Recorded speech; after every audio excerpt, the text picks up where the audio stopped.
Sağlayın. Bakmamızdan yardımcı olun.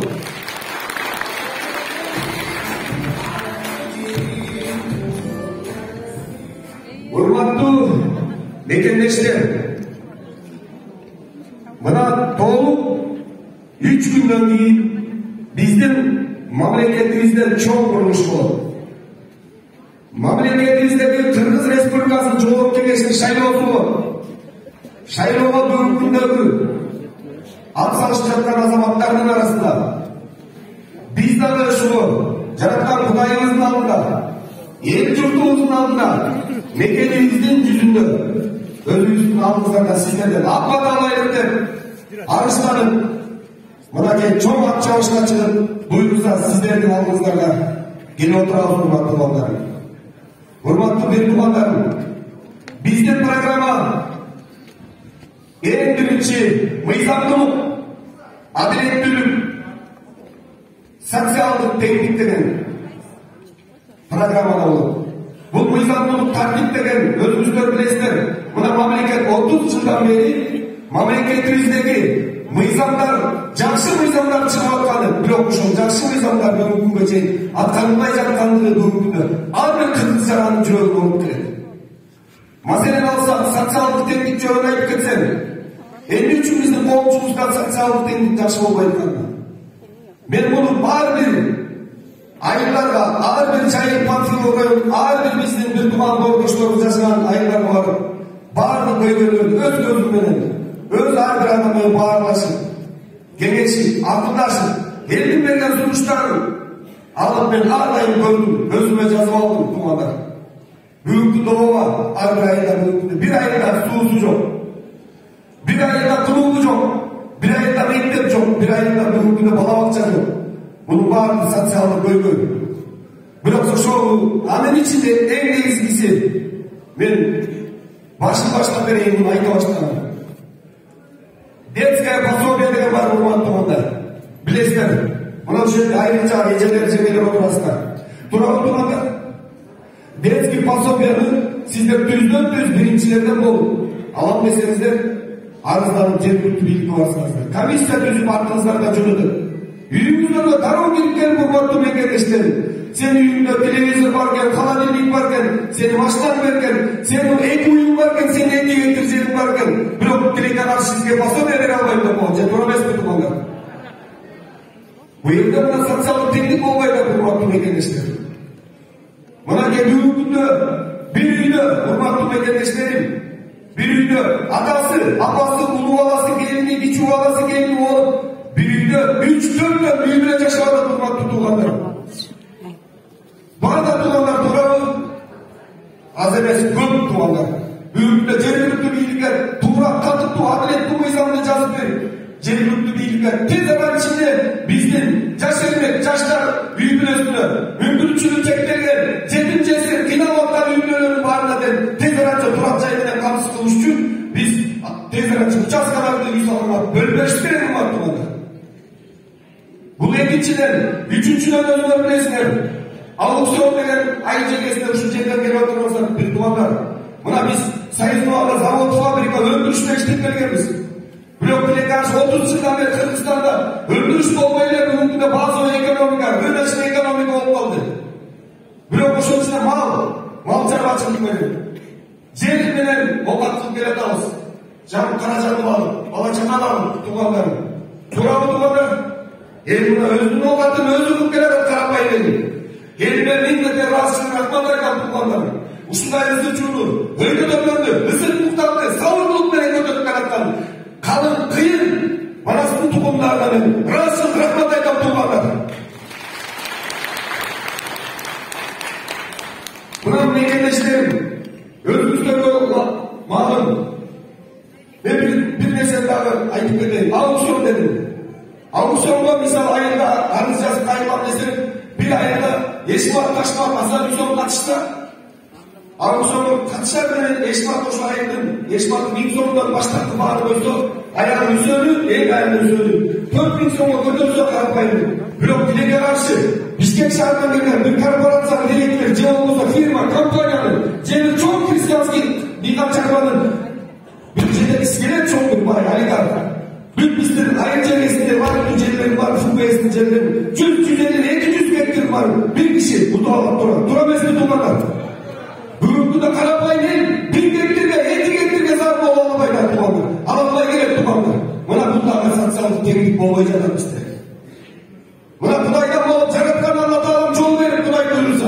Elimiz yurduğuz koldan verse vurmaktı mekenleştirin. Buna Kuday duyurursa. Bunun tip bunlara çok genişliği var. Özümüzde duyurursa. Gömültüne girende Çayır Partili Rayon'un satsalıkların kendi için kullanlar. Sizlerin hukukunuzlar için görüşler kullanlar.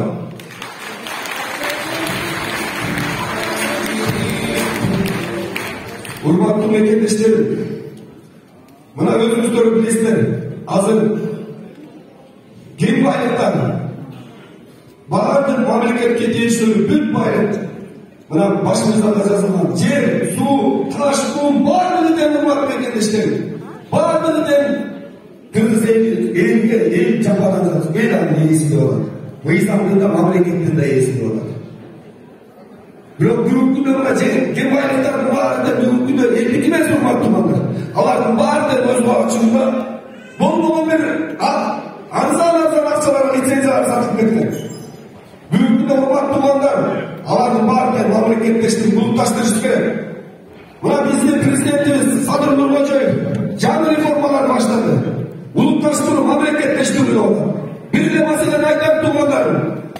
Önümüzde gördüğünde kumlar meselesi buna buyurursa Kırgız memleketini kaldı. Duralı tuğmalar.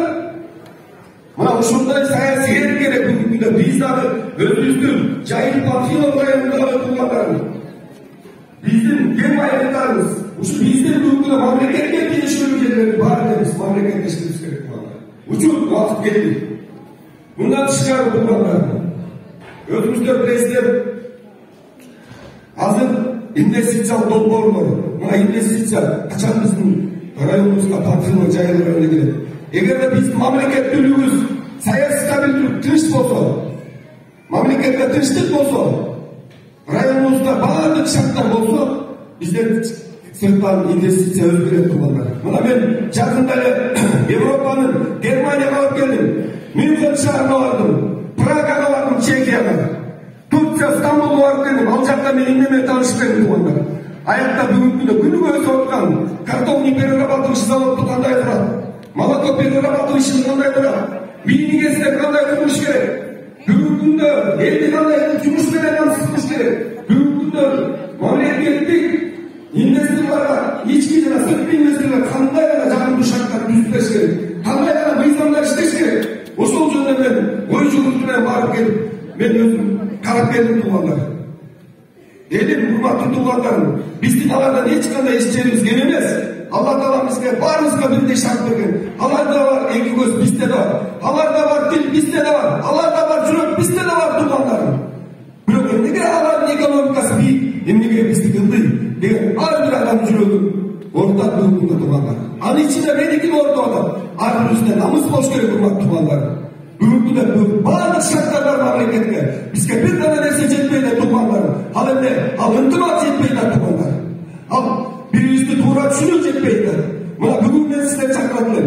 Kırgızlarım, bugün biz ıntımata gele turmak için geldi. Sözden işkörde turmak alıp geldi hurmatlı tuğanlar. Tündük düştüme bölünmeyin.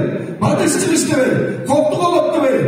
Uğruğa bölünmeyin hurmatlı mekenleştirin. Bir çakada baş bir tane kolçar. Kırgız el için kızmak kılatılan vakit geldi tuğanlar. Buna hurmatlı tuğanlar sizden de alınızlarda durağız. Bizde bugün günde sayı erkeğimiz var. Prensiplerimiz var. Bilimimiz var. Tecrübemiz var.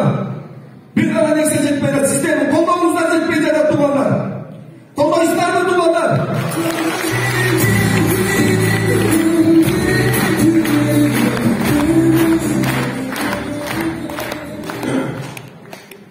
Kırgızmın ben, zatım büyük. Kırgızmın ben, adım gülük. Kırgız üçün canda yabayın. Kızmat kılamıp toyu büyük. Mekenimde canday süyük. Götörü başlı dostum büyük. Meken üçün canım büyük. Bu canda biz yaşayırız. Biz yaşayırız. Kırgız elimiz büyük. Yaşasın Kırgızstan.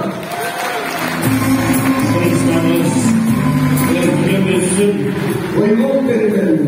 Oymam benden.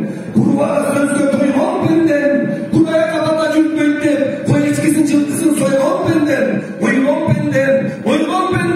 çıkçı bir жолу adaletin жолуна, çıkçı bir жолу hakikatin жолуна. Oygon benden, çıkçı bir жолу Хан Манас Аданын жолуна.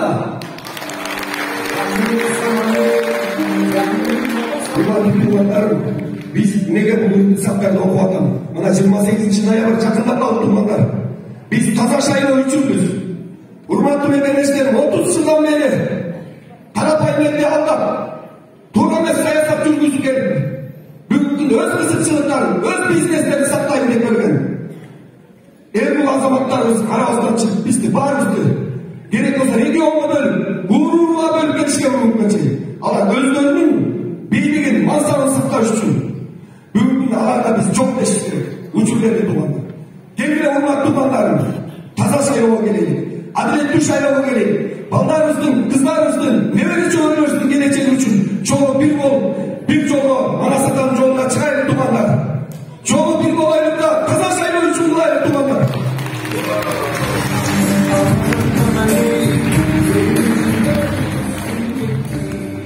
Урматтуу туугандар, мынакей жакында бир жүрөгүм.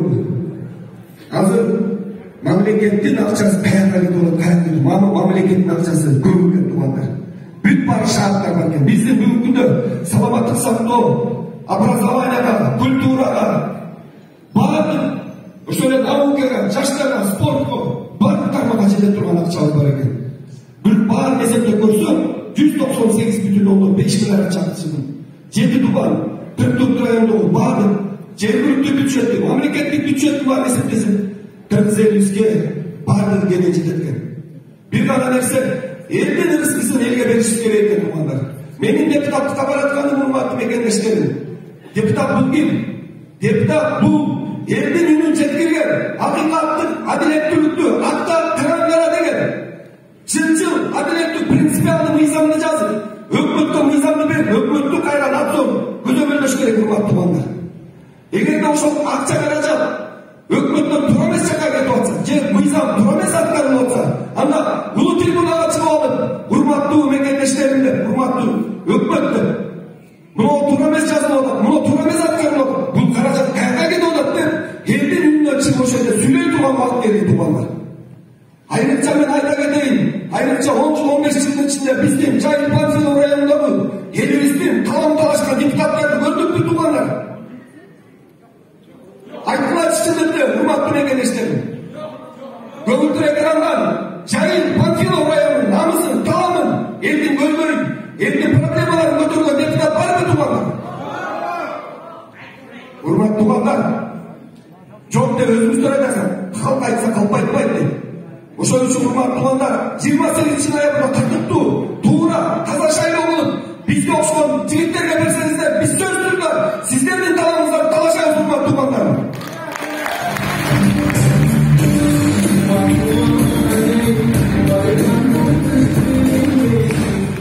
Урматтуу туугандарым, мекендештер, мына мен бир маселени келтирейин. Бизде жергиликтүү бийликте бардык жерде тендер деген аракет бар. Мен муну айтып келатам. Тендер деген аракет бар урматтуу. Ушул каражаттын баары тең каяктан толот? Бюджет налогдон чыгат. А налогду ким төлөйт урматтуу? Мына сиздер. Эл төлөйт. Эл жеп ичпей, тишин кирин соор урматтуу туугандар. Баланын арасында кийим алтыбай бербей керек болсо.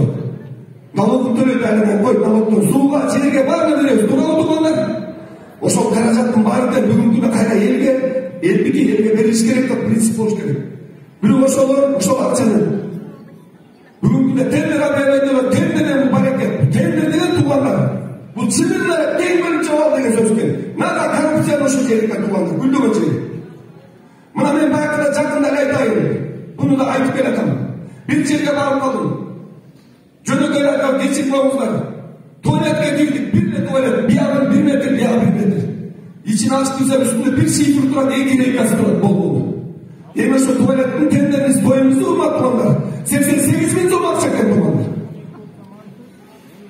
Urmattı tuvalar geçip oldu. Eğer tuğrası 1 metre, uzunluğu 1 metre oldu. Tuvaleti 88.000 olacak. Kuday saklasın. Anda bizim kurulu atma kança diyen abiyetler, kança diyenler, kança milyon diyen akşamlar kayakta git olup diyen sürü olmaydı bu. Durağı tuvalar. Buna ушундай принциптер, ушундай эгерде Кудай бүлүп жараткан Алла Таалам болду, сиздер колдоп берсеңиздер, ушундай ыкылас, ушундай туура эмес элге каршы деген мыйзамдарды түп табынан тендерди жок кылабыз, урматтуу балдар.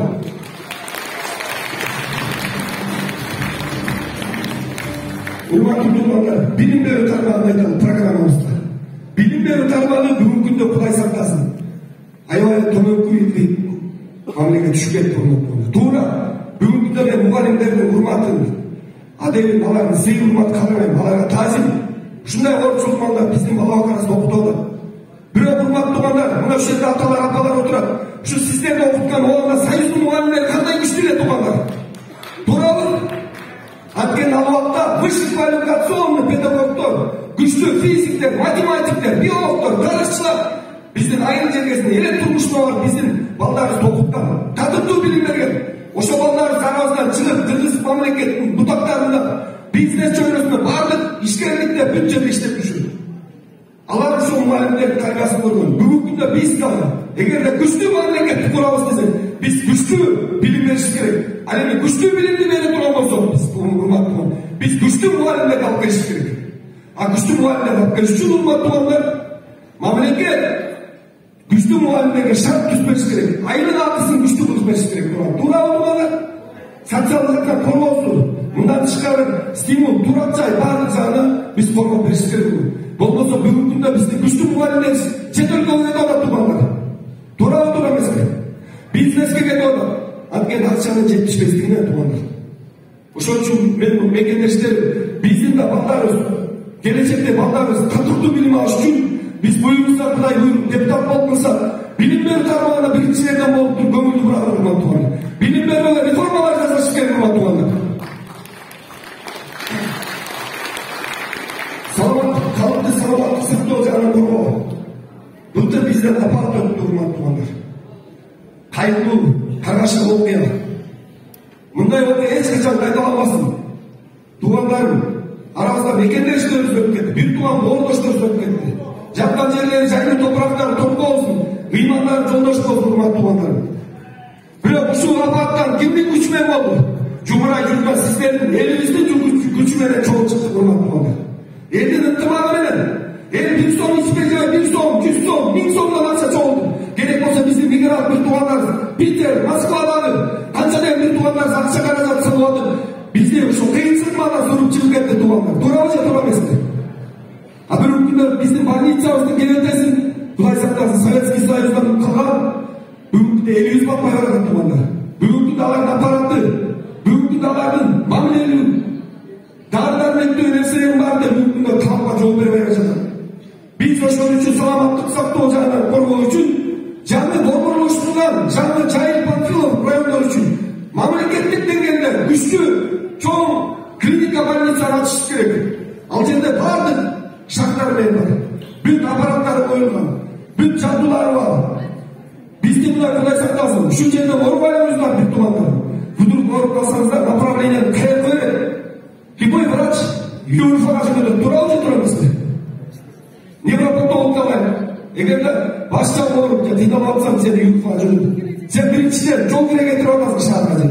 Экинчиден убакытын кетирип атасың бир тууганым. Үчүнчүдөн урматтуу тууганым, акча кетирип атасың. Төртүнчүдөн очередке туруп баягы моралдык жактан элдин кетип атат туугандар. Туурабы же туура эмеспи? Бүгүнкү күндө биз ошол айга бетирбей, Жайыл, Панфилов ушул жерге жаштарга жалтырган чоң күчтүү мамлекеттик деңгээлде саламаттык сактоо министринин биргеликте Кудай буйруса депутат болуп калсын. Ушул жерге күчтүү чоң клиника ачыш керек туугандар. Биздин каарылардан аталарыбызга, мүмкүнчүлүгү чектелген балдарыбызга, биздин калкыбыз саламаттык сактоо жагынан татыктуу болуш керек. Эгерде биздин ар бир кыргыздын жараны ден соолугу чың болсо, мамлекет күчтүү болот туугандар. Туурабы туугандар? Урматтуу туугандарым, мунун баары ички жүрөгүбүздөн чыгып аткан сөздөрдү айтып атабыз. Бүгүнкү күндө баардык көйгөйлөрдү көрүп атабыз. Бүгүнкү күндө калкты таза суу менен камсыз кылуу, баардык социалдык объектилер болсун, мунун баардыгын Кудай буйруса, жакшы мыйзамдар жазып, жакшы мыйзамдар борборлук бийликке, жана жергиликтүү бийликке берип, ушулар менен биргеликте Кудай буйруса иштесек болот, урматтуу туугандар. Себебин мен айтып берейин, урматтуу туугандар. Мен айыл өкмөт болуп иштедим. En birinci ben Жаштар комитетine başladım жұмысты. Muhallimden Жаштар комитеті. Rayonduk kenеште депутат болдum. Шаардык kenеште депутат болдum. Вице-мэр болдum. Андан кейін Василисенов айыл өкмөтү башчысы болуп иштедим, урматтуу туугандар. Мен айыл өкмөткө келгенде бюджет 4,5 миллион сом акча экен, туугандар. Менин программам 156 миллиондук программа болду. Ошондо программамды айтсам, баары күлүштү, урматтуу туугандар. Эмне дейт? Эмир сен каякта жомокто айтып атасың, 156 миллион деген. Бул жомок деп атат, утопия деп атат.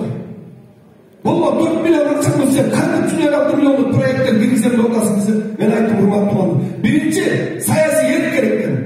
Экинчи уюштургуч керек экен. Үчүнчүдөн билим керек экен. Төртүнчү чечкиндүүлүк кадам керек, урматтуу туугандар. Мана бир жыл убакыт берилген. Мен ошол каражат финансын алып келип киргизем дедим. Эгер киргизе албасам өз арызымды жазып кетип калам дедим. Мен сөзүмө турам дедим. Жигиттин сөзү өлгөнчө өз өлсүн дедим, туугандар. Ошондо урматтуу туугандар, мени шайлап беришти. 9 айдын ичинде, урматтуу туугандар, ал эмне инвестиция 156 миллион. Бул биринчиден Алла Тааланын үйү, мечит, ал эмне больница, фонд, ал эмне спорт зал жаштар үчүн, ал эмне мектеп үстүн жабуу, ал эмне таза суу, ал эмне көчөлөрдү асфальт кылуу, ал эмне парк, ал эмне табигый маданияттуу уюштуруу, эскелетер, алар эмне? Алар, урматтуу туугандар, суга сууну алдын ала кетирүү, инвентаризация, жайык жерлерин өзүбүзгө кайра кайтаруу. Ошол баарын эсептеп 156 миллионду 9 айдын ичинде биз айыл өкмөткө алып келдик, урматтуу туугандар. Долбоор менен. Урматтуу туугандар, иштесек болот экен. Эң негизгиси талыкпас мээнет, эмгек, эң негизи уюштургуч, саясий эрк жана таза иштөө. Эч качан элдин акчасын, элдин рызкысына эч качан кол салбаш керек, урматтуу туугандар. Бул эң биринчи тазалык принцип.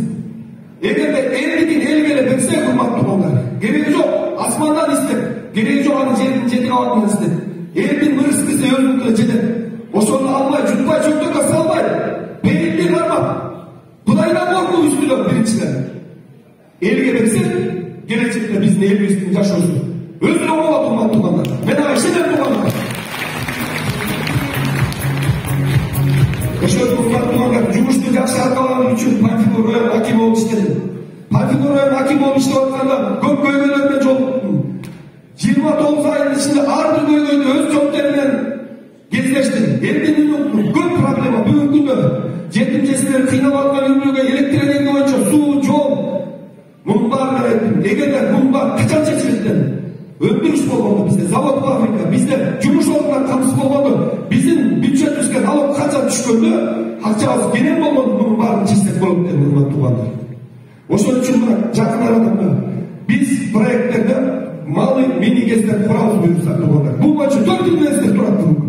Мына Карабалдагы суусу, Чоң айылдын суусу, Жардык айылдын суусу, Ашмаран суусу, жөн эле суулар агып атат, туугандар. Илгери Булгар айылында Орозалы Текеев деген киши болгон экен, аксакал. Яны баарыңыздар билесиздер, угуп жүрөсүздөр, туугандар. Ошол киши грамоталык, мыкты адам экен. Эртис айылынын үстүндө ошол жерге ГЭС курдурган экен, мени ГЭС биринчилерден электр энергияны берген экен ушул. 4 айыл энергетика менен камсыз болгон экен электр энергия. Мына туугандар. Биз эми Кудай ушул 21-жылында такмага технология өсүп атканда биз ушулар малды мени ГЭСтерди курушубуз керек. Бир эле токтогул каскадынан өндүрүлгөн продукцияны карап отурбастан аякта монополия бар, рынокта конкуренция кылыш керек, туугандар. А конкуренция канчалык күчтүү болсо, баа электр энергиянын акчасы ылдый болот. А ылдый болгон бул карапай энергия жакшы болот, туугандар. Урматтуу мекендештерим, мындан тышкары мына айыл чарбачылыгына кайры. Эгерде биз айыл чарбачылыгын өндүрөбүз, кандайдыр культураны, жүгөрү, беле, арпа, бугдай, илгери билесиздер, шальфей менен кызылча кандай начальниктин атакпалары, туурабы? Шальфей талалары, Эфроновдо эфир заводу кандай эле күчтүү болчу. Бирок бүгүнкү ошондой өндүрүшкө, ошондой индустрияга кадам таштайдыган убакыт келди, туугандар. Эгер анын баарын биз өндүрөбүз деп эң биринчи тыйылган эмне керек? Суга суусун биз обеспечение кылып бериш керек мамлекет. Мына бүгүнкү күндө Чоң Чүй каналын өзүңүздөр билесиздер. Мына 8 райондор чүйдү. Биздин Панфилов районунан Жайык Панфиловго келгенче бир эле куб суу арам келет, туугандар. Эки фактор бар. Биринчи фактор сууга бүгүнкү күндө потреблениялар көп. Московский районунда тумандар Сабиз айдайт, туура түшүнөбүз.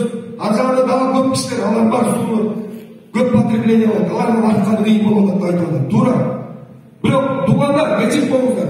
68 жылдан бери мурунда илгериден баштап биздин Чоң-Чуй каналы реабилитациядан өтүп элек. Ремонттолуп элек. Суунун бар батарея болуп кетип атат туугандар. Же туура эмес айтам туугандар. Бүгүнкү эгер биз мамлекеттик деңгээлде каражат бөлүп Чоң-Чуй каналы реабилитацияны тез арада ичинде ремонт иштерин жүргүзүп, биз дыйкандарга жагымдуу шарт түзүп бериш керек. Ага бүттүк шарттар бар. Андан тышкары буну алып аткан, кышында алып аткан, тоодон алып келген, өңкүдөн алып келген сууларыбызды алар жөн эле бекеринде таш кутуна сиңип алат кышын менен. Биз мынакей Вознесенка үстүндөгү БЗР бар. Арды Панфиловка үстүндө суу сактагыч курсак, бияка суу сактагыч жасасак, күндүз күн жылууда тумандар, күн жылууда ысык маалында, дыйкандарга суу керек маалында, ошону күзгүлтүз биз дыйкандарга обеспечение кыла алабыз тумандар. Туурабы тумандар? Биз ошо суу сактагычтар курабыз деген программабыз бар тумандар. Айыл чарбалар үчүн шарт түзүүчү. Мындан логистический базаларды курдук, промзоналарды уюштуруу боюнча. Мындан тышкары элди калыптуу жууш менен капсыздоо боюнча баардык биздин программабызда ачык айткан таза баары жазылган урматтуу бекемиштер. Урматтуу агайын тумандар, мына мен сиздерден кайрылганым, сиздерге кайрылып жатам. 28 ноябрь күнү келип, урматтуу тумандар, аз күн калды урматтуу бекемиштер, өтө аз күн калды. Ушуга баарыңыздарды чакыра элем. Эгерде Кыргызстандын келечеги кең болуп өркүндөсүн десеңиздер, өзгөрүүлөр болсун мамлекетибизде, жыныш болсун десеңиздер, эскилер эмес, жаңылар келсин десеңиздер, жаңы адамдарга, жаңы жүздөргө, мына номер 7-чи Аманкулов Эмирге жана Ынтымак партиясынан Руслан Насыралиевге добуш берсеңиздер, биз иштеп беребиз.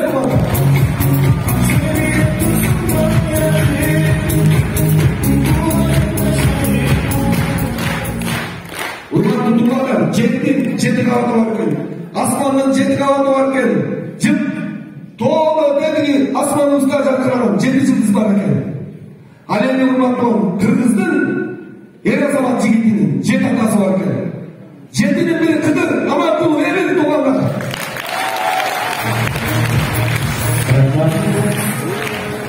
Урматтуу туугандар, мен бул шайлоодо бир өзгөчөлүгүн айтып берейин. Мурунку шайлоого мына өзүңүздөргө ачык айтып коеюн. Азыркы мамлекеттин президенттин кылып аткан саясаты эң туура. Бүгүнкү күндө шайлообуз таза, туура ушул күнгө жери жакшы жаштарга өтүп келе жатат. Эртең бүрсүгүн эле дагы бирөөлөр эле акча каражат таркап жер маселе, урматтуу тумандар. Мен айтам, урматтуу тумандар, бизди бардык айылдарда, бардык жерде карапайым эл болуп атат туугандар. Анткени биздин программабызды, биздин кылган мээнеттерибизди, биздин жасаган иштерибизге элибиз туура баа берип атат урматтуу туугандар. Эгерде буюрса биздин оппоненттерибиз жана ыкылас таза эмес шайлоолорго барбаса эле биз сөзсүз түрдө жеңишке жетебиз урматтуу туугандар. Урматтуу бекемиштер, бул жолу 2 бюллетень чыгат. Бир бюллетень одномандатный наркы. Экинчи бюллетень партиялык. Бир адам экөөнө добуш бере аласыңар туугандар. Ар бир адам конституциялык укугуңуздар бар. 2 адамга добуш бергенге. Ошону урматтуу апалар, эжекелер, бир тууган колдоштор, ушуну туура түшүнсөңүздөр, туура айтсаңыздар. 2 күндүк мына мыйзам боюнча бүгүн эртең азыркы биздин баягы күндөрүбүз бар. 2 күн ичинде şu bizdin koşma bolong эл журтка тууганымды баары түшүндүрүп айтсаңар, 2 дана нерсеге добуш бере аласыңар. Биринчи бюллетенде 7-чи номер Аманкулов Эмирге, экинчиси партияда Ынтымак партиясы номер 54-кө, урматтуу туугандар. Ушуну туура түшүнсөңөр, элибиз ошондон адашып калбасын. Мурун билесиздер, 10-дук, 20-чы, 30-дук деле койчу, бир эле птичка койчулар, бир эле бюллетенге. Анда бир эле партияга берип койчулар, болду. Бирок мындай койчулар, birinci 10'lukta, 20'da, 30'lukta жаман акчалуу байлар олигархтар отуруп алчу. Же туура эмеспи туугандар? А карапайым элден чыккан билимдүү мен деген эр азамат жигиттерибиздин баардыгы те азыркы орундарда болуп, чынында келгенде алар чынында келгенде туугандар. Баягы шайланбай эле тиги алдындагы туугандар үчүн иштеп берип койчу. Ана бүгүнкү экранда жогорку кеңеште баягылар эле баягы отуруп калышат. Же тура эмеспи туугандар? Анан эми кызыгын айдап эле эмне булар шайлап эмес, өздөрүн шайлап алды, өздөрүн шайлап алды деп эле нааразы болуп калышты. Ошон үчүн ошондой ыплат шайлоо үчүн биздин бүгүнгүндө шайлоо кодексине, шайлоо системасына реформалар жүрдү. Бул 36 орунду бул бир мандаттуу округтан берип атат, фамилия менен кетебиз. Мисалга биз Аманкулов, Эшмат деп. Ал эми калган 54 орун болсо партиялык кызмет берип атат. И партиянын ичинен да туугандар элге ушундай шарт берип атат азыр. Партиянын ичинен да каалаган кандидаттын ичинен да шайлап алган болот. Жана цифра 54 ошолор туугандар. Түшүнүңүздөр да туугандар. Муруншовский списокто койчу. 10-20 алдындагы списоктор өтүп кете берчү. Азыр андай жок. Азыр ким көп добуш алса ошо кете берет туугандар. Азыр 54-сүнгө, 6-сыңбы, 1-сыңбы эч кандай ал эме болбойт. Азыр кимдин добушу бирөө эле бир добуш эле болсо, ошо партиянын ичинен да мандатталып депутат болуп кете берет туугандар. Мына ушундай бүгүнкү күндө элибизге журтубузга жаңы реформалар шайлоо системасына ушундай өзгөртүүлөр болду. Бул дагы туура кадамдар. Ошон үчүн урматтуу мекендештерим, сиздерди дагы бир жолу чакырам. 28 ноябрь туура кандоо болайлы, туура шайлоо жасайлы. Өзүбүздүн балабыздын, өзүбүздүн эртеңки келечектерибиз үчүн туура тартиптүү шайлоо кылып берсеңиздер, урматтуу агайын туугандар. Кудай буйруса, жеңиштер бизде болот, урматтуу туугандар. Сөз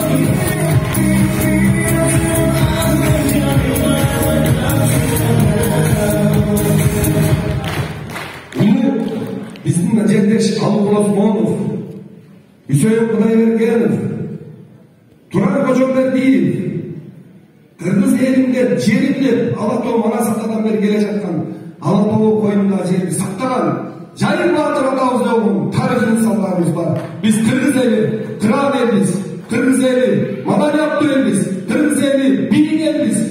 Биз 10 миң Манасаттан айткан кыргыздын көңүлдөрү Саякбай Каралаев, Жүсүп Абдрахманов, Иман Айдарбеков, кечээ мына өткөн биздин Мырамар Негоров тутулган Тулган Мусубалиев, мына кыргыз элинде бар туугандар. Туурабы туугандар? Мына биз дагы Кудай буйруса, аганы көрүп элес өтпөй. Биз дагы тарыхый инсандарыбызды көрүп, кылган эл үчүн кылган кызматтарын окуп, билип, буйруса биз дагы элибизге ушундай татыктуу кызмат кылып берелик деп баратабыз Кудай буйруса. Рахмат баарыңыздарга.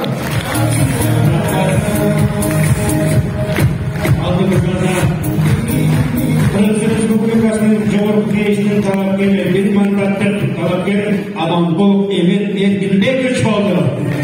Азыркы сөзсүз болсо партиялык талапкер Ынтымак партиясынын номер 54-тизимине Назрабиев Русланбек Осмонбековичке сөз берилди.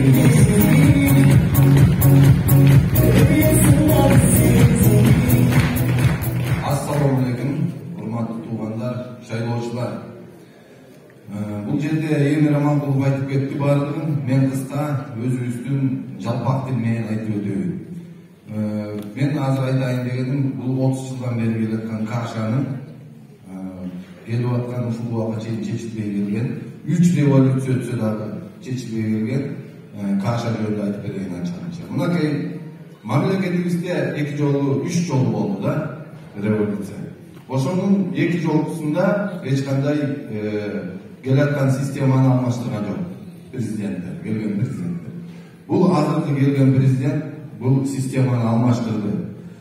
Реформаларды жүргүзүп атат ар кандай. Ал эмне? Мынакей Аманкулов Эмир айтып кеткендей, жанагы жер маселеси. Ар бир айыл өкмөтүндө ФПСтин жери бар. Аны Эмир айткандай акчасы көп кишилер келип эле ээлеп алып 100-200 гектардан себеп атат. Калган карапайым эл 2 гектар жерге жетпей келатабыз. Аны андай болбаш керек. Аукцион дегенди түп тамырынан жок кылып, прямой предоставление менен иштеш керек. Ошол эле депутаттар, аксакалдар совети болуп чечип, кимге көп бул пайдасын тийгизет, жакыр адамдарга, көп үйлөргө, ошолорго бөлүнүш керек туугандар. Экинчиси, мынакей барлык жер себебиз, кызылча себебиз, туурабы туугандар? Ал кызылчаны иштеткен бир эле заводубуз бар, Кайынды кант заводу. ошол бир кичинекей заводко биздин мамлекетибиздин күчү жетпей келди. Кызылчанын 1 килограммын 5 сомго чыгара албай койду. 5 сомго чыгара албай койду. Анткени анын акционерин общество кожоюнун 51% акцияны алып алып Москвада отурат. Москвага чет өлкөдө отурат. 51% акциянын дивидендин алып атат. Андан башка 49% ушул биз эле шайлап жүргөн бул агаларыбыздын колунда, эжелерибиздин агаларыбыздын колунда. Анткени ошол заводко ушул жерден бийликтен кандай көйгөй болсо, ошону чечип туруш үчүн ошо 49% таратып койгондо ушул байкелерибизге.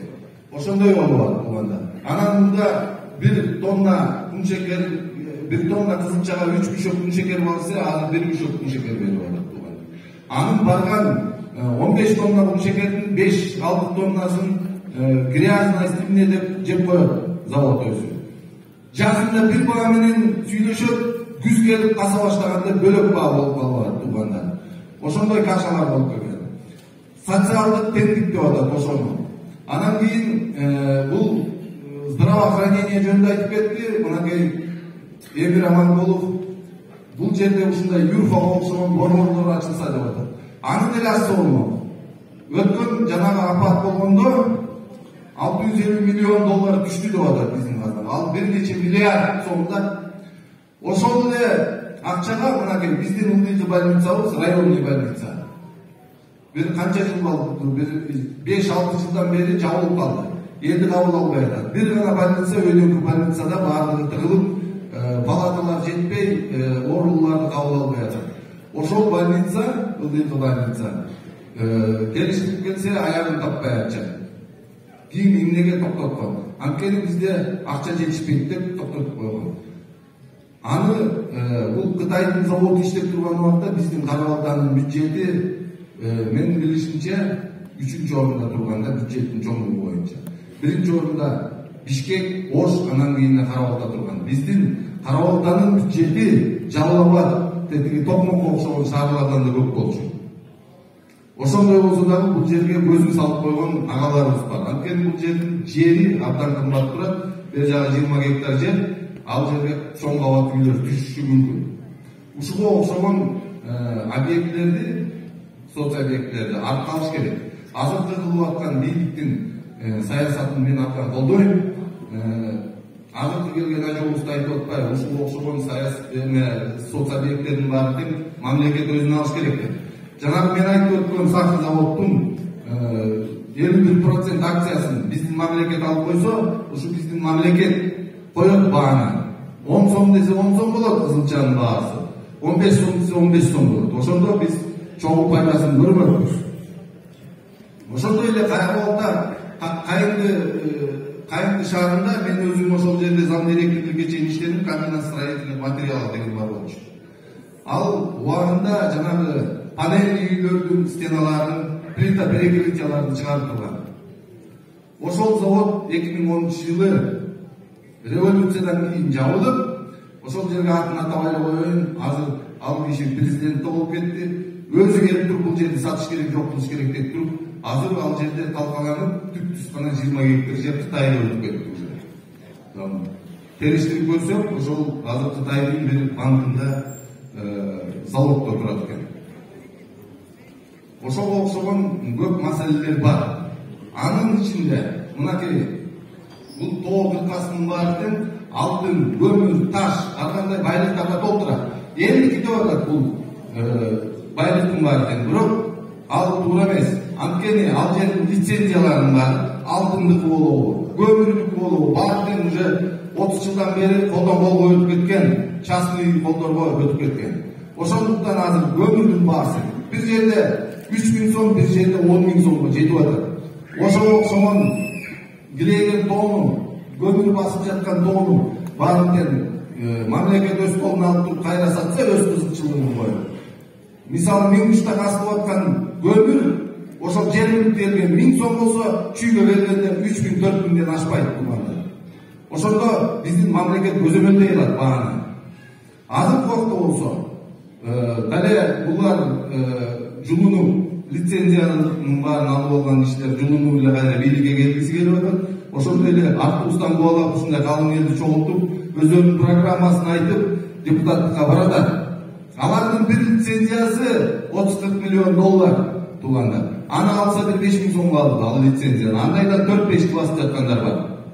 Аны Кытайдан же болбосо тиги дагы бир чет өлкөдөн инвестор таап келсе, частный компания. Ал биздин кызыкчылыкты, мамлекеттин кызыкчылыгы жогору иштей берет. Ошон үчүн ал лицензиялардын баарын кайта артка чакырып, азыркы жолсуз болуп атканы. Баарын мамлекет тештиребиз деп атат. Ошону мен колдойм. Анткени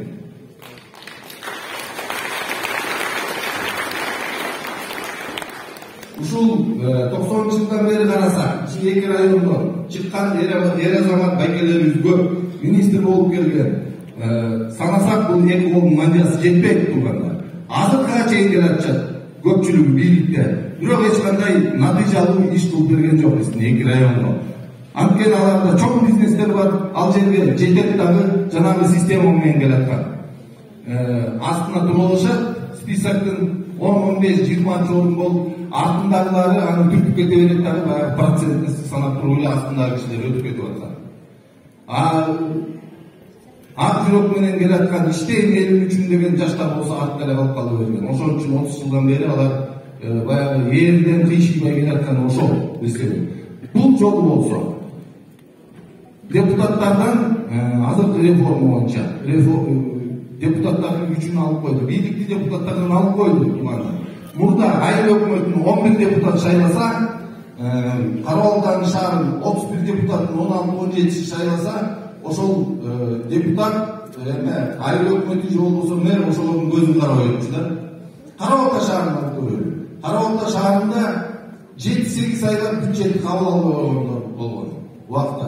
Ошонун асабынан мусор толуп, көрүнгөн жердин баары мусорго толуп жатат. Анткени солярка жок, бензин жок, жумушчуларга төлөгөн акча жок. Алар дагы оокат кылайын деп келет ал жерге, жер шыпырып. Ошон үчүн айыл бөлүнгөнгө дейин алар чыкпай атат, жумушта ушундай бардакка келип аткан бир чети ошол. Азыркы реформалардын натыйжасында бул мэр акимге баш ийет. Мурда болсо аким айыл өкмөтүнүн чекесинен чек алчу эмес. Анткени аны дагы 11 депутаттын 6-7 шайлап коюп, ал деле ошонун көзүн карап отурат. Азыр болсо иштей албаган айыл өкмөтүн аким алып коюлат, оңой эле. Ошондуктан туугандар, могу кылынып аткан реформа, мен ойлойм, ушу жакшы иштей турган депутаттар келсе, 5 жылдын ичинде абдан чоң жакшы натыйжасын берет. Жакшы жака мен өзгөрүлөбүз деп ойлойм туугандар.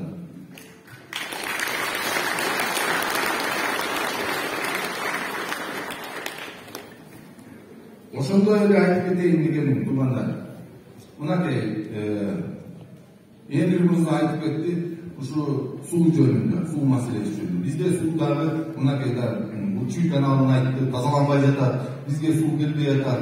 Туура, суу бизде бирок жетиштүү. Мынакей азыр кеминде чоң суусактар салынып атат, башташтырып менимче. Ошондой эле суусактар Панчулук районунда курса болот. Анткени биздин агып аткан, тоодон аккан, таадын эриген суулары түп эле кетип, мына Карабалда суусу деле түп агып, кумга сиңип кетип атат. Эч бизге пайдасы тийбей эле, же болбосо Казакстанга чыгып кетип атабы, же казактардын көлүн толтуруп атабы, аны билбейм. Бирок мынакей Ашмара суусу. Мынакей бул Эмир мырза өзү көрсөткөн мага. Бизден агып келаткан суу границадан. Граница бияк Казакстан, бияк Кыргызстан. Суу агып келет дагы Казакстанга кирип кетет. Бияк.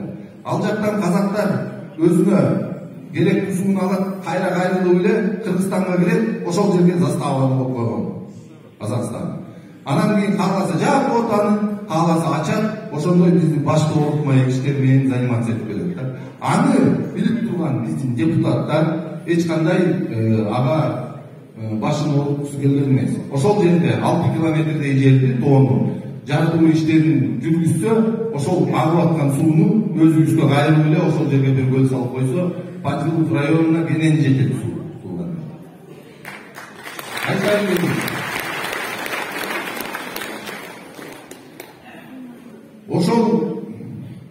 ушул убакка чейин отуруп келаткан, эч кандай өзгөртүү киргизе албаган биздин байкелерибизди баары эле ушундай калың эл мен да шайлагам, ишенип убагында. Бирок алар эч кандай ишеничти аткарган жок. Туугандар, бизге добушуңуздарды берсеңиздер, ал жерге барып ушундай трибунага чыгып туруп, муштум менен, бирулук менен айта алам. Чүй менен панчылыккада, жайыл менен панчылыккада токолдун балдары жашабайт, туугандар. Аяка да акча бөлүнүш керек. Анткени биздин бюджетти 70% чүй облусу түшсө, чүй облусу. Ошонун бизге 20% келсе керек, келбесе жок.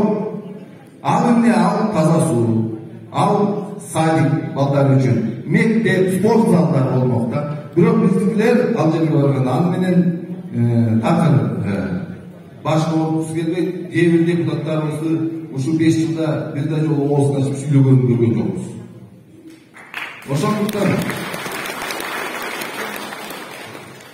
Ошондуктан туугандар, бу жерде менин айылманда келгендер бар,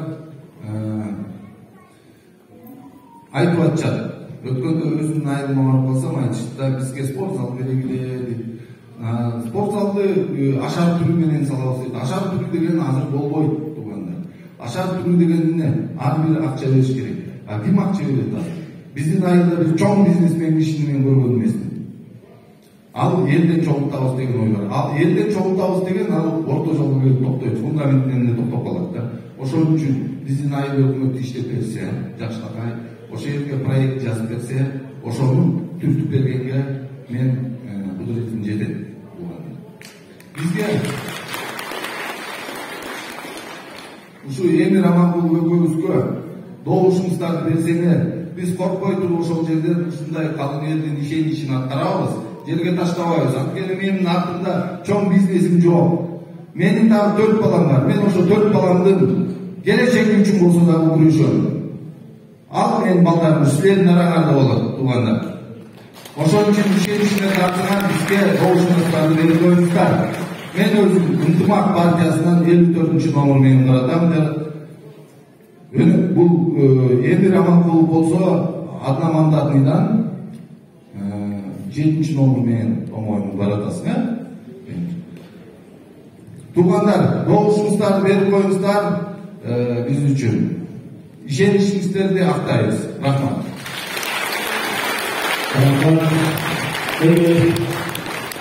Biz урматтуу талапкерлер аксакалдарга берсек сөздү. Assalamu alaikum урматтуу бүгүнкү жыйындын катышуучулары. Мына бүгүн 2 күндөн кийин бул Кыргызстан боюнча шайлоо болуп жатат. Ошол шайлоого баарыбызга мына ажообуз мүмкүнчүлүк берип атат, таза шайлоо болсун деп. Баягы мурункуларды билебиз, ошол таза шайлоо менен эле акча менен эметип эле ушул биздин окшогон мына Аманкулов Эмирге окшогон, окшогондор ушул 30 жылдан бери бир өйдөн чыгарбай, ошонун аркасынан биз ушундай ишке кабыл болуп, мына баарыбыз жашообузду баарыбыз бири-бирибизди билебиз да, кандай жашоого келдик. Акча чачкан кишилер ал 5 жыл акчасын камын көрүп, акчасын издейт, туурабы туугандар? Бул окшоп жөө жүргөндөр көрөт экен, кайда дөң бар, кайда ой бар, кайда свет күйүп атат, кайда өчүп атат. Ошол үчүн окшогон жаш жигиттерди шайлашыбыз керек. Көрдүңүз? Ойгон айтып кийин. Эми айта турганым берде мына мен Русланды билгеним, бул Руслан мына көчөдө тентип басып жүрбөй, көчөдөн тамеки тартпай, бөлөк иштер аралашпаш үчүн мына спортту уюштуруп, өзү спонсор болуп, ошо биздин неберелерди, биздин келечекти тайланып өстүрүп атат. Кудайга шүгүр тобобуз керек. Экинчи болсо Эмирдин мына мен кичинеден баштап эле мен эңге жогом электим. Бул баланы айылдык аксакал катары билишим. Мына 10 жылдан баштап ошол революциядан ошол жака катышып, мына жайылып убактылуу акимдин ошондо эл шайлаган ушул жерге. билесиздерби туурабы ушул баланы Аманкул Эмирде убактылуу аким болуп ушул жерге эл көтөрүп келген. Бул баланын эң негизгиси ички руху таза, тайбас, ишмер, акылы күчтүү, аң сезими күчтүү жигиттин бири да. Ошол убактарда ошол тияка барак дегенде ошол убактагы акимдер ошого ат менендер келип туруп, ай бала сен жакшысың, сен камырыңды тургулат деген. Мына өзүнүн тайбастыгынан, өзүнүн өзөрлүгүнөн ушу тайбай айыл өкмөттөн акимге чейин жетти. Ошол 10 жыл мурун жаш бала эле, ошол жаш бала болгондо мына биздин Мазарекинен алтын ашчып, ошол алтынды токтоткон ошол жигит. Ошону токтотпой кача баштаганда ошол поездди токтотконбуз. Поездди токтотконбуз. Мына ошондо мен 60-тан ашкан балам, ушул баланын аркасы менен вертолетко түшүп, тиги апалар соляркаларын аэропорт ипподромдогу аэродромго тартып берген. Мына ушундай өзөрлүү бала, бул эң таза бала. Анан эмгек күчтүү бала да, өз үйлөрүнө ити жок болсо дагы ушул эл үчүндө жүргөн жигит. Мисалы айылда биз базарга барабыз. Мына айыл өкмөт болгондо 2 километр жолду салдырды. Ар жагынан дагы 1 километр жолду салдырды. Көчөдө караганда бири-бирисине ит каап калды эле, жап-жак болуп, баарын жарты шарттарынан коюп берди. Бүт айыл боюнча, Ванцерки боюнча, Эркисай орталыгы боюнча. Анан ошого окшогон жөө жүргөндөрдү, элди билгенди, карапайым элди түшүнгөндү, жүрөгү тазасы, анан өзүнүн сөзү бекем балдарды шайлап атат. Могу мүмкүнчүлүктө ушуну колдонушубуз керек да, мурунку окшоп сатылбайлы. Бир 1000 сом берет экен, 1000 сомдун айналайын дегенде, бир күнгө bir summa toplanan aksa ошого сатылбастан, шулар ак жүрөк балдарга, шулардын кыргыз эли үчүн иштейм, кыргыз эли үчүн эмгек кылам. Мен ошол жогорку трибунадан ошол жайым менен Таркырайдын көбөйлүү маселесин баарын чечем деп көкөлөп таап алышат. Ошон үчүн ошол балдарды шайлап бериңиздер. Азыр силерге дагы калышмак айтып коеюн, билесиздерби, билбейсиздерби? Bir ay görmek, 5 yıl görmek bilen de. Bu депутат, ошондой болмогон жигиттер, bir ay көрүнүп койгонда 5 yıl көрүнбөй кетпегиле. Мен бирок булардын көрүнөрүнө көзүм жетип турат да, булар көрүнбөй болуш керек. Дайыма көрүнүрүнө мисалы мен Русланга айтып коем, Русланга азыр жай атанын музейин төрагасы болуп, жайылгондун төрагасы музейди кармап, биздин жаштардын баарын жайыларды боюнча тарыхтын баарын көрсөтүп эметтеген жигиттин бири. Экинчи болсо ошол жайылданын арбагы болот деп бата берип калды. Ендиги болсо бул айрөкмөт бөлүнүндө Асан атасына 2 эстелик салдырды. Ошол 2 эстелик салды. Асан атасынын арбагы болосун деп эдире берип атат. Жол башында жолдошулар болуп, Акчапкан Саев деген атын эметкенде айтаткен арысы келем болсун. Арысына келем болсун, дени соолугу чың болсун, өмүрү узун болсун. Ойлогон тилек максатка жетип, биздин райондон чыккан мына депутаттар деген ошого ээ болгула, маңайга жарык болуп, биз дагы шайлоочулар келип эметкенде 5 жылдан кийин дагы ушул жерде жолукканга Кудай куткулсын.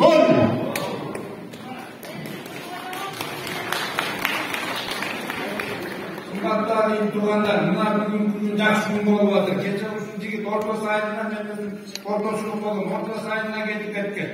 Биз пайкеме коюш түнү менен сиз айткандай агым тургандарга айттык, айлап кетейлер. Акчасы да эле бул жигитти шайлайын, акча дебегиле деп тамаша кылдык. Анын кандай айлап кетейин эмир. Биринчиден сени мына элдер баталап деп чогулткан рахмат. Экинчиден сага ден болуп, üçüncüden mına bu aksarlardan batası değilsin. Bata men yer göberet, canım men yer göberet. Kuday deli toluklar var üstte, bu şey kısmı kaldı. Bu şey jigitler şaylayındır, var üstte. Batanlarını verdiler ya da barınırdır şaylaya geldiler. Antıyız aksanın şaylarına yine bulalım. Şaylamışlar aksa giyin gelir. Var deli toluk, şu jigitini ötüp ketkenine. Oğlum Allah'a akbar.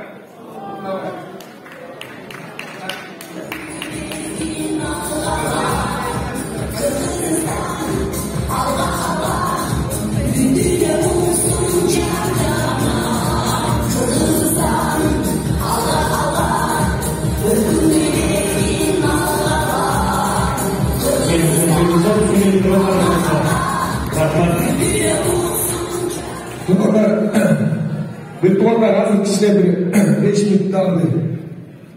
Halk dileklerden, şeyden atalar, apalar, aksakallar, vataslar, beni odaslar, çoğun razısın, rahmat aydalısı sizlerge. Evet, bunda Kırgız eli bu jakşı söz var kenda. Baka ben el göre camgır men görüp dep jakşı söz aytpady. Şu vatanızlar deyip, Kuday buyursa hurmat bolganlar. Buyursa ben bir nerseni ayta keteyim. Ar birimizdin жүрөгүңүздөрдө болгон сезимдериңиздерди, ишенимиңиздерди, адилеттүү принципиалдуу көз караштарыңарды күчтүү Кыргыз эл үчүн кызмат кылам деген, элине жерине кызмат кылам деген балдарды шайлайбыз деп аткан ниетиңиздерди эч качан жерге таштабайсыздар урматтуу айтылгандар. Сиздер ушул жерге келип бергениңиздерге, алтындай убакытта армат бергениңиздерге биз терең таазим кылабыз туугандар, терең таазим сиздерге.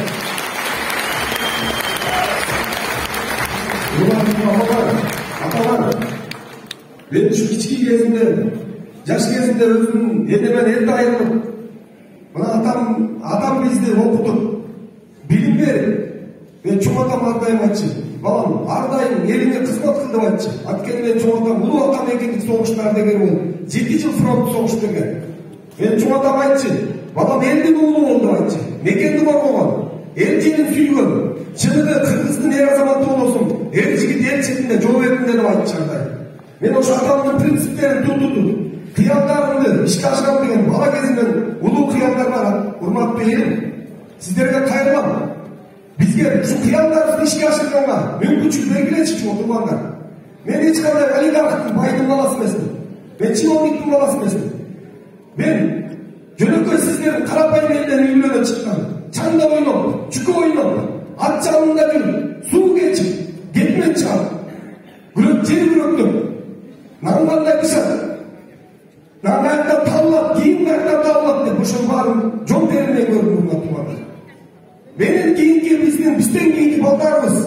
Anda kıyınçlıklar görmüyorsun tumanlar. Anda kıyınçlıklar varmasın deyiz. Alar tadıklı üyülödü, tadıklı bilim, tadıklı yaşamlı yaşamlı kalmayıp tumanlar. Her bir Kırgız'ın yaşlarını tumanlar.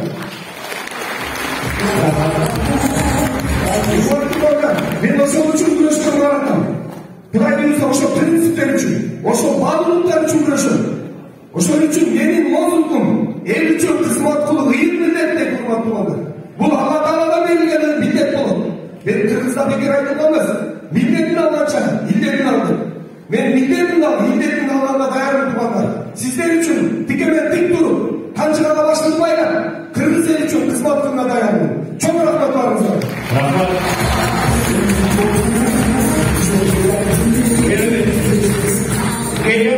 Hurmatlı Kırgız elin cevabınız mınaki sizlerge de çoğun tazim kılabız.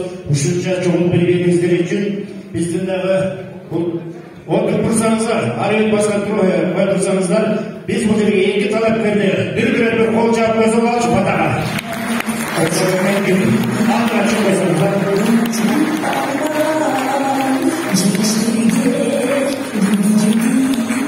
Kırmızı elektronik terminallar batabilir, belgi üretti. Karısı sözün kapkasan değil. Bu şirketteki aksakallarımızlar, birimizden batalıp koysanızlar, ilgi kalıp verirsiniz. Alakamda cayalı memnunları, batalı kabul olur. Amin. Oylar kanallar. Yerlerimizde işçilik olsun. Yerimizde topçuluk, mevcutçuluk olsun. Yer içinde şu canlı zaman bulalım. Canlımızın içine şu yerin cürüm götürümün heykelinin aman olsun. Şu yerin köyün, yerin durmuşu doğal maksatla yerin cürüm götürüp dayan olmaktan çıkan şu iki azamatlar diye soğuklar ömür verecek kanalda. Maydanın baş yer, azmış hayat ver. O yarattığımızda uzun iki azamat uçtum, işin ilgili kılıp, uzun çarpmıştım, vatan doğmuş deyip, niyetleri kavrulup, yerin cümün arkaların, yerin kuyularınca çıkan yere kapattırkan olsun. Larvacın genç olup, işlerini iyilik, uzun yerin göğsün atkaran azamatlardan olsun. Elimizin hurmatlı uşul eğitim talapkeriler kollayınız mı? Kollayınız mı? İyilik sizlerle.